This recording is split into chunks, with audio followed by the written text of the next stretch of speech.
বেশিরভাগ ছেলেরাই চায় তাদের যেন পার্টনারের ভিয়ের এরিয়াটা পিঙ্ক থাকে, কালো না হয়, গন্ধ না আসে, আর তার যেন ভিটা টাইট থাকে। একটা বয়সের পরে মেয়েদের কিন্তু ভি লুজ হয়ে যায়, ভিয়ের এরিয়া কালো হয়ে যায়। যদিও এই কালো হয়ে যাওয়াটা একদম ন্যাচারাল ব্যাপার, কিন্তু এটাকে অনেকেই মেনে নিতে পারে না। তারা ভিডিওতে দেখে তাদের পিঙ্ক আছে, তাহলে তাদের মিসেসের কেন পিঙ্ক নেই। আবার অনেক সময় কি হয়, মেয়েদের যে ভি আছে সেখান থেকে একটা ব্যাড স্মেল আসে। এই যে ভি এর কন্ডিশনটা, এটা কেন হয়? মেয়েদের যে ভি থাকে সেটা কিন্তু নিজে নিজেই ক্লিন করে, তার ভিতরে একটা গুড ব্যাকটেরিয়া থাকে।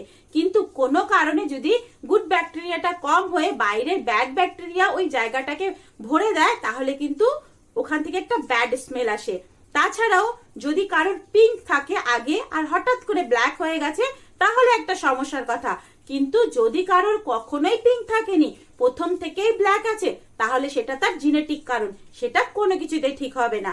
এছাড়াও যদি মেয়েদের ভি এর এরিয়াটা লুজ হয়ে যায়, তার মানে তার হয়তো ডেলিভারি হয়েছে নর্মাল, তার কারণে লুজ হয়ে গেছে, না হলে বয়স বাড়ার সাথে সাথে লুজ হয়ে গেছে, না হলে তার মনোপজের টাইম এসেছে। মেয়েদের মনোপজের টাইমে কিন্তু তাদের ভি লুজ হয়ে যায়।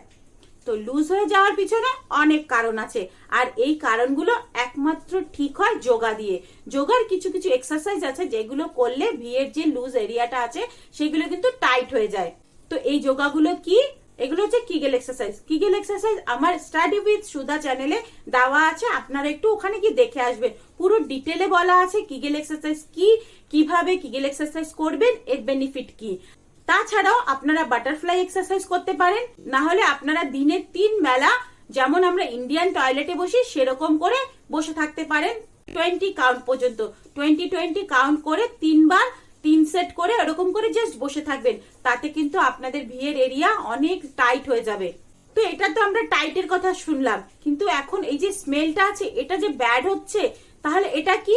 এটা হচ্ছে কি ব্যাকটেরিয়া অ্যাটাক। যদিও সব মেয়েদের ভিয়ের থেকে একটা হালকাসা আষ্টে গন্ধ আসে, কিন্তু এটা যদি একটু পরিমাণে বেড়ে যায়, মানে ওই জায়গায় ব্যাড ব্যাকটেরিয়া অ্যাটাক করেছে, আর ওইখানে যে পিএইচ লেভেল আছে সেটা একদম খারাপ হয়ে গেছে। যদি তার সাথে সাথে ওখানে যে ডিসচার্জ আছে ওটার কালার চেঞ্জ হয়ে যায়, ধরুন কারণ রেড হয়ে গেছে, গ্রিন হয়ে গেছে, ব্ল্যাক হয়ে যাচ্ছে বা ইয়েলো হয়ে যাচ্ছে, তাহলে বুঝতে হবে ওর ভিতরে ফাঙ্গাস ইয়া কোনো প্যারাসাইট অ্যাটাক করেছে, না হলে কোনো ব্যাড ব্যাকটেরিয়া অ্যাটাক করেছে। তাহলে কিন্তু কোনো দিকে না তাকিয়ে ডক্টরের কাছে যাবেন। যদি নর্মালি গন্ধটা একটু বেড়ে যায়, তাহলে কিছুই না, আপনাদের ডিহাইড্রেশন হয়েছে। মানে জলকে বেশি বেশি করে ইনটেক করুন। যত আপনি জল খাবেন তত আপনার শরীর হাইড্রেট হয়ে যাবে। তো আস্তে আস্তে আস্তে আস্তে ওই গন্ধটা কিন্তু নর্মাল গন্ধেতে চলে আসবে। এবার কথা হচ্ছে, এমন কি আমাদের খাবার খেলে যে আমাদের এই 3টে সমস্যার সমাধান হয়ে যাবে?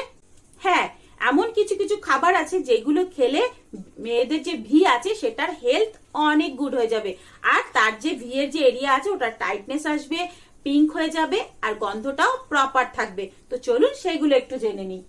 ফার্স্ট হচ্ছে প্রোবায়োটিক। প্রোবায়োটিক ফুড মানে হচ্ছে দহি। যদি আপনারা দেখেন আপনাদের বিয়ের থেকে একটু ব্যাড স্মেল আসছে, সাথে সাথে আপনারা কিছুদিন দহি খাওয়া চালু করে দেবেন, টক দই।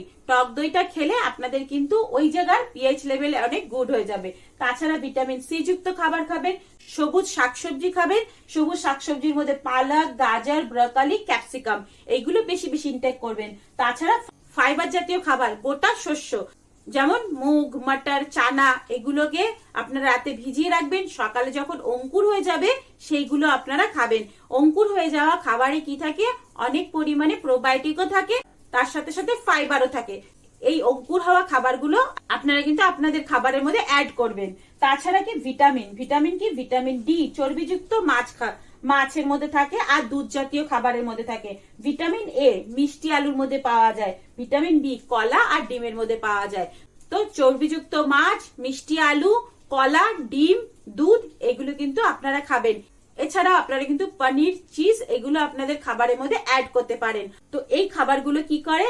আপনাদের ভিয়ের এরিয়ার রোগ প্রতিরোধ ক্ষমতাকে বাড়িয়ে তোলে, আর নতুন কোশিকাকে পুনর্জন্ম দিতে সাহায্য করে। আর একটা কথা সবসময় মনে রাখবেন, যখনই দেখবেন আপনাদের ভিয়ের হেলথের কোনো গড়বড় হয়েছে, তখনই কিন্তু চিনিকে একদম অ্যাভয়েড করবেন। চিনি আর মিষ্টি জাতীয় খাবার খেলে আপনাদের যে ভিয়ের পিএইচ আছে সেটা একদম খারাপ হয়ে যাবে। তাই অ্যাভয়েড চিনি আর মিষ্টি জাতীয় খাবার। এটা কি করে? পিএইচ কে খারাপ করে দেয়। তো তো বন্ধুরা আজকের ইনফরমেশনটা এতটুকুই। যদি ভালো লেগে থাকে তাহলে একটু লাইক কমেন্ট শেয়ার করে দেবেন। তো আবার দেখা হচ্ছে এরকম একটা দারুণ ইনফরমেশন নিয়ে। ততক্ষণের জন্য টাটা, বাই বাই। সবাই ভালো থাকবেন, সুস্থ থাকবেন, অনেক অনেক হ্যাপি থাকবেন।